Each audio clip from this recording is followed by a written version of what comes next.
From a lavish family home in the picturesque Dorset countryside to the largest remaining tracts of enclosed pasture land, these are a few of the landmarks National Trust preserves to this day.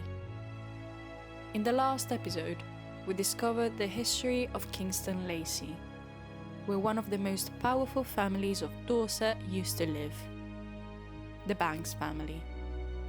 Over 400 years, they owned a vast variety of collections, from treasures of ancient Egypt to outstanding paintings full of history and beauty. If you missed the last episode, please visit www.nationaltrusthiddenbeauties.co.uk. Today, I continue my journey to Corfe Castle in Dorset. The first stone was laid more than 1,000 years ago, and since then it has seen a fair amount of battles, mysteries, and plots. It has been a treasury, military garrison, royal residence, and family home. Life was not easy here, and the castle faced destruction, confiscation, and also war.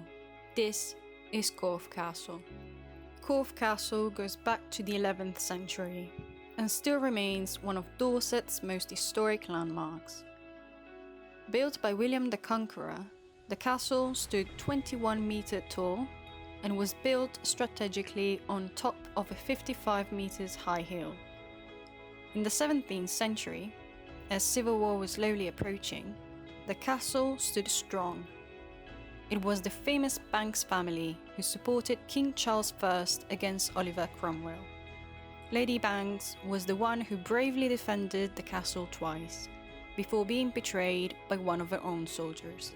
She was later presented with the keys to Corfe Castle as a tribute. These can be seen at the Banks family's home, Kingston Lacy. England, 1642. A storm is brewing. Mary Banks is at her window, watching silently as... National Trust also created 3 audio story points, exploring how she protected the castle from the conflict between Parliament and King Charles I. These can be also seen on www.nationaltrust.co.uk. Corfe Castle was strategically important to William the Conqueror and his successors because it defended their links with the Norman heartlands across the Channel. The stones used are made of Purbeck limestone, situated just a few miles away and praised to be easy to shape, still remaining strong enough to resist water going through it. It was built over a period of 8-9 years, and it was completed in 1105. On the 18th of March 978, the teenage King Edward was visiting his stepmother Elfrida and half-brother Ethelred at Corfe Castle. What happened next remains unknown to this day. Some legends say he was killed on behalf of his stepmother and then buried in Wareham. This is because Edward and his stepbrother were both on the opposite sides of a succession dispute, which followed the drastic death of their father. Therefore, it is believed his stepmother killed him to put her own son on the throne. Ethelred did become king and is remembered as Ethelred the Unready. In 1931, bones which appeared to be Edward's had been discovered at Shaftesbury Abbey and remain preserved to this day in the Orthodox Church of St. Edward's the Martyr in Brookwood, Surrey. Edward is still considered a saint, and on the 18th of March, the anniversary of his death, he is still celebrated. After 6 centuries of keeping enemies at bay, an Act of Parliament was passed at Wareham to destroy the castle. The way it was done was by packing deep holes on the ground with gunpowder to bring the towers down. After a brief period of confiscation, the castle was handed back to the Banks family and remained in their ownership for 3.5 centuries. In 1982, Ralph Banks decided to give it to the National Trust, along with the family extensive holdings in Purbeck, the mansion Kingston Lacy, and its land. King John's reign, from 1199 to 1216, was problematic. Corfe Castle became a shelter and a place where to lock up prisoners.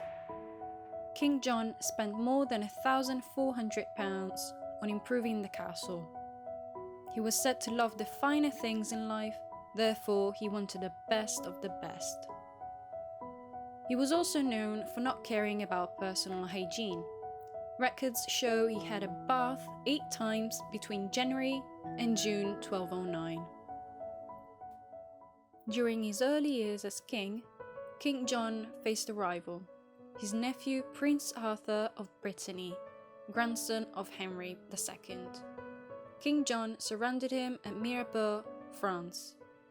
Arthur was captured along with his sister Eleanor. Arthur was killed shortly after, possibly by John himself. Eleanor was imprisoned in Corfe Castle along with around 25 knights. Eleanor was treated better than her brother. King John made sure she had 2 Scottish princesses as companions and a generous allowance to buy fine clothing. During this time, she also received different presents, which meant even though she was a prisoner, she must have had some sort of freedom. Other prisoners were not so lucky. After trying to break out, they were thrown into a dungeon where 22 of them starved to death. Legends say that if you pay close attention, you can hear the spirits of those prisoners crying and shouting for mercy. In the next episode, I will be moving on to the New Forest, proclaimed Royal Forest by William the Conqueror himself. Together, we will be discovering wildlife and ancient landscapes, still preserved to this day by the National Trust.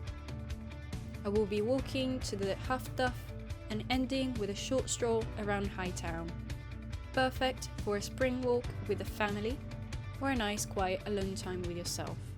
We will also discover hidden places together, places so peaceful they will make you never want to leave.